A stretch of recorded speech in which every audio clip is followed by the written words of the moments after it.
Hey everyone, and welcome. We are diving into something really interesting today.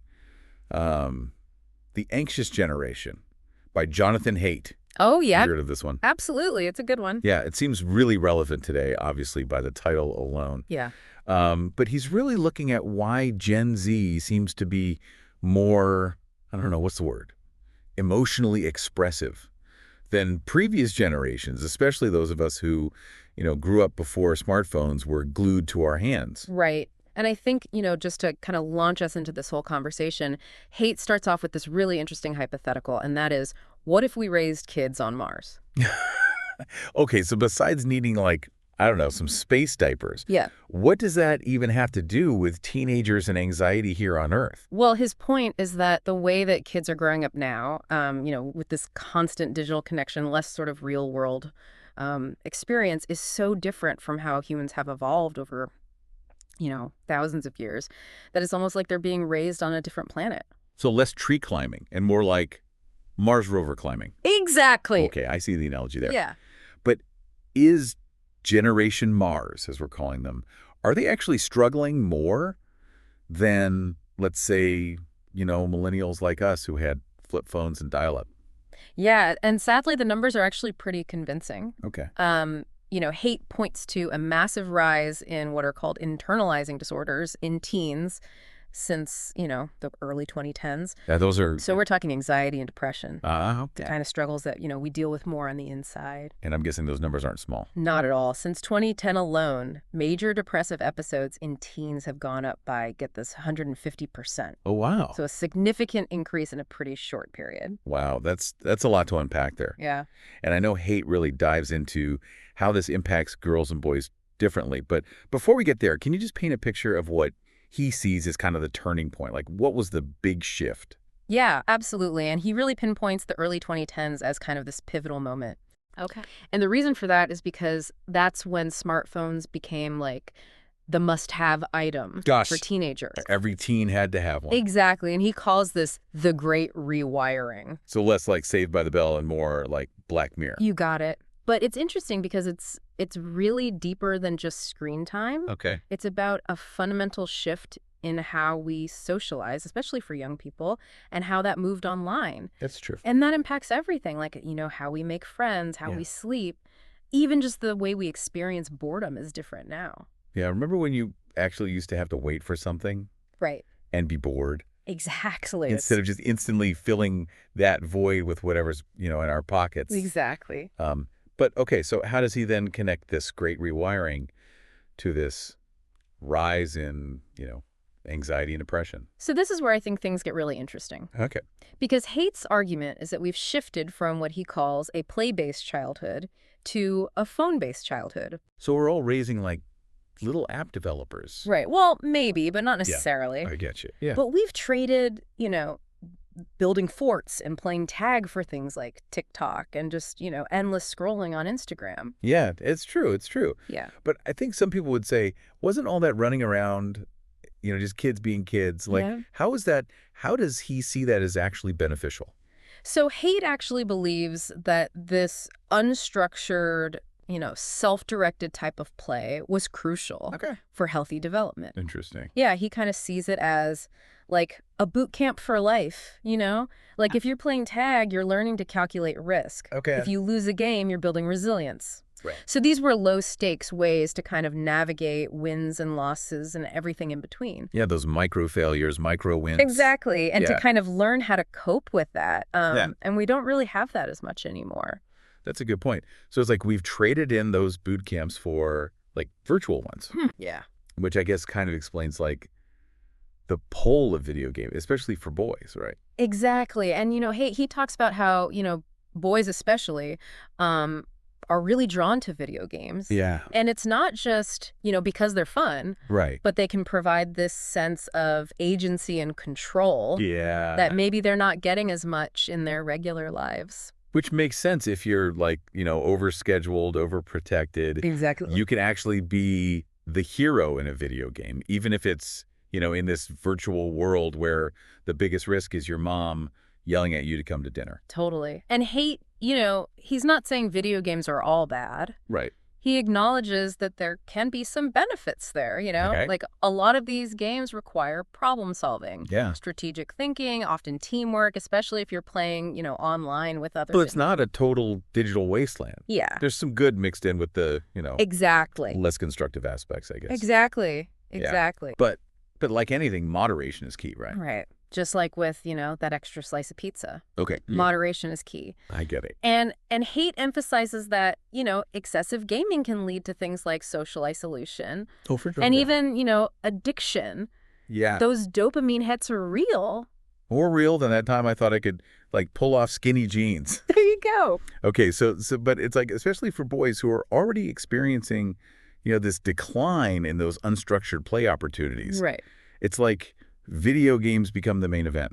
Exactly. Yeah. The only event in some cases. Yeah, and Haidt actually, he points out another challenge that I think is really relevant to, boys in the digital age. Okay. And that's easy access to online pornography. Yeah, I mean, that's definitely, we can't shy away from that. Right, and Haidt, he tackles it head on. Okay. He talks about, the impact of early exposure to porn on, a young boy's developing brain and how that might shape, their understanding of sex and relationships later on. Yeah, I mean, talk about like a disconnect between the virtual and real world. Exactly, and porn often presents this very distorted view, right? Of course. Of what sex and intimacy are really like. Right. And so, it can create these unrealistic expectations Yeah. that can actually make it harder to build healthy relationships later on. For sure. And it's so readily available. Right. It's like one click away. Exactly. So you've got this potent combination of,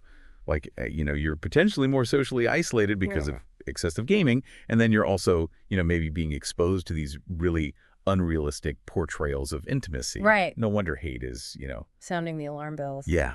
Yeah. Yeah. But it's interesting because it's not even just about, individual boys struggling. Right. It's like he's worried about this larger spiritual degradation that's happening. Yes. Okay, spiritual degradation sounds a little intense. It does. Are we talking like the, bad vibes only from now on? And it's interesting because he's not talking about, religion specifically when he says spiritual. He's really talking about like a loss of meaning and purpose and connection to something, bigger than ourselves. I can see that. Yeah. Like we're so plugged in, we're so, in our digital lives, chasing that next notification that it's like we lose sight of, But what actually matters? Yeah. What's really important? Yeah, we're overstimulated, but also like kind of empty. Exactly. And I think that's a really good way to put it. It's like we're, constantly bombarded with information. Yeah. But it's often very surface level. Yeah. And, we're comparing ourselves to others. We're Yeah. striving for validation online. Yeah. And it can leave us feeling, empty and disconnected, as you're saying. So what's the solution? Yeah. Are we all supposed to like, become digital monks? Right. And like, move off the grid? Move to a yurt. Asking for a friend, obviously. Right.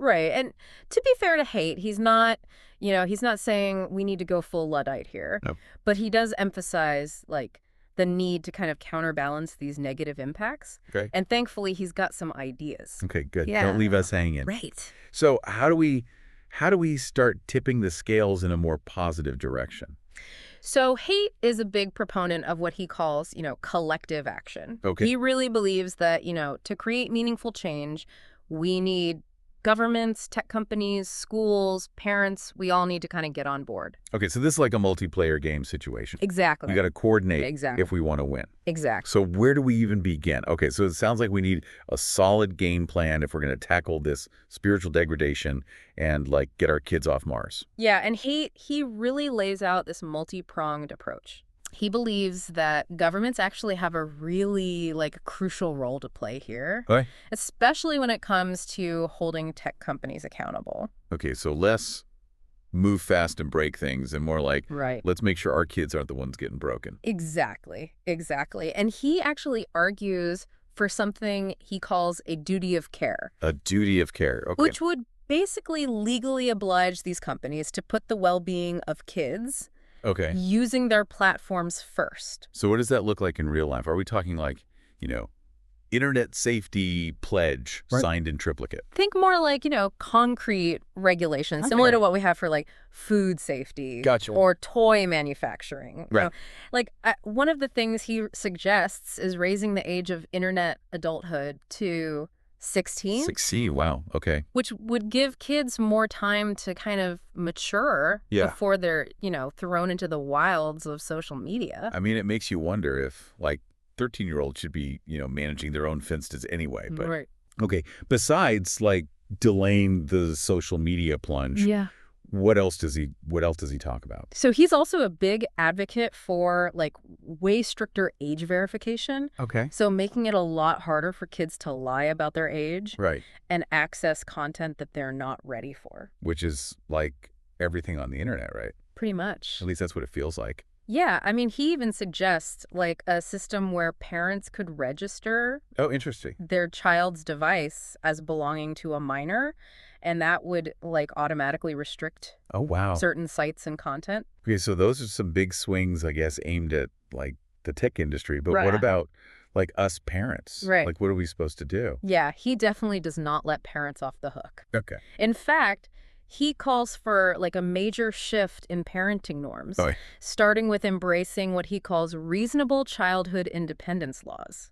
reasonable childhood independence laws. What does that even mean? So basically, he's saying that our fear Yeah. of being labeled as neglectful Really? is actually creating a generation of kids who are less independent, less resilient, Interesting. and more anxious. Okay, so less helicopter, more like, Right. drone parenting. I don't know. There you go, drone parenting. Keeping a respectful distance. I like it. Exactly. So these laws would basically protect parents who allow their kids more freedom Okay. to, roam and play and explore without constant supervision. Okay, so this is about like, giving them back some of that unstructured playtime. Exactly. Letting them, experience the world, make those mistakes. Exactly. And learn from those experiences. Yeah, I mean, I can already hear like the collective gasp from the, hand sanitizer industry. Yeah. But it is about finding that balance, right? Right, of course. He's not saying abandon common sense, but, maybe we need to rediscover the value of scraped knees and, Yeah. adventures. Yeah, exactly. Exactly. Right. Speaking of adventures, what about like schools? They're like, the second home planet for kids. Right. He has some thoughts about that, too. Okay. He believes that schools should be like havens from this digital deluge. Okay. He advocates for like phone-free schools. Wow. Okay. Where kids can actually focus on learning, interact with their peers face to face, Yeah. and really engage in those spontaneous moments of connection that are so important for development. So creating those like, digital free zones Exactly. so they can be present Exactly. in the real world. Yes, and it's not just about banning phones, though. Okay. He also emphasizes like incorporating more unstructured play into the school day. So like recess. Yes, exactly. Like dedicated time for free play where kids can explore, experiment, Yeah. let their imaginations run wild. Yeah, less time staring at screens, more time, using their imaginations to turn cardboard boxes into spaceships. Exactly. And let's not forget about nature. Oh, right, yes. He encourages schools to really maximize, their outdoor spaces. Yeah. Whether that's, creating gardens, incorporating nature walks into the curriculum, Yeah. or even just, encouraging kids to spend more time breathing fresh air and soaking up the sunshine. It all sounds really great, but I have to say, it's a little overwhelming. Right. Like, it's a tall order. It's easy to feel kind of overwhelmed by all this. It is. So for those of us listening who, aren't ready to like ditch our devices and, move to a yurt in the woods. Right. What can we do? Yeah. Like in our own lives, how can we make a difference? Yeah, and I think that's a really great point because it is easy to get overwhelmed by this stuff. But, Haidt actually reminds us that even small changes can make a big difference. Okay. So, start by having those conversations with your kids about technology, setting some healthy boundaries around screen time, Right. creating those opportunities for more real-world engagement. It's about, It's about being mindful. yeah, both in our own digital habits Yes. and in the choices that we're making for our kids. Exactly. And, on a bigger level, vote for policies that prioritize children's well-being, Yes, yeah. both online and off, support organizations that are doing good work in this space. Yeah, yeah, And I think most importantly, be the change you yeah. want to see. Put down your phone, step away from the screen, Right. reconnect with, the things that bring you joy and fulfillment. Exactly. You might be surprised. And you might be surprised at the impact it has on your kids, too. Totally. And on that note, I'm feeling, you know what? I'm feeling inspired. I'm going to go build a pillow fort. And maybe, just maybe, I'll even brave the real world without my phone for a few hours. That's what it's all about. I'm going to try it. I'm going to try it. Awareness is the first step. There you go. And I think, by understanding the challenges and really being open to some of these solutions, we can raise a generation that's less anxious, more resilient, and, ready to face whatever the future throws their way. Beautifully said. And on that note, thank you all for joining us for this deep dive. Yeah, thanks for having me. Always a pleasure. And we'll catch you next time for another, exciting exploration Let's go. in the world of ideas.